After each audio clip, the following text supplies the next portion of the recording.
रजनी और संतोष एक ही गांव के रहने वाले होते हैं। संतोष कंस्ट्रक्शन का काम किया करता था। 3.5 साल पहले रजनी के पिता अपना नया घर बनाने का काम संतोष को सौंपता था। इसके बाद संतोष अपने कारीगरों के साथ घर बनाने का काम शुरू कर देता है। रजनी का परिवार खेती बाड़ी से जुड़ा हुआ था, इसलिए घर का सारा काम काज रजनी ही देखा करती थी। इस वजह से जब भी घर का पैसा देना होता था तो रजनी ही दिया करती थी संतोष को। इस तरह दोनों एक दूसरे के संपर्क में आ जाते हैं। इसी दौरान एक दूसरे को गहरा प्यार हो जाता है। एक ही गांव का होने के कारण घर बसाने में समस्या आ रही थी, इसलिए दोनों भाग करके शादी करने का प्लान बनाते हैं और 7 जून के सुबह बिना किसी को बताए रजनी संतोष के संग भाग जाती है, जिसके बाद घर वाले रजनी की खोज में जुट जाते हैं। 10 तारीख को रजनी के घर वाले को रजनी का पता चलता है। जानकारी मिलने पर रजनी के चचेरे भाई प्रवेंद्र और नीरज अपने किया कार लेकर निकल जाते हैं। 11 जून को दोपहर के 2 बजे के करीब दोनों भाई रजनी के पास पहुंचते हैं और रजनी से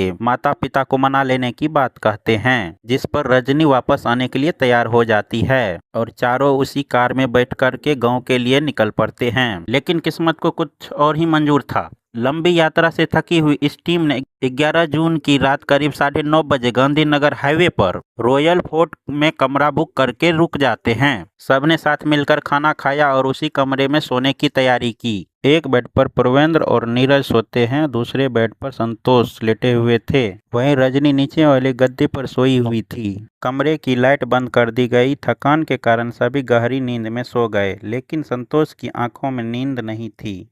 रात के 12 से 2:30 बजे के बीच संतोष अपने पास छिपाकर रखे चाकू से पास सो रही रजनी का गला काट दिया।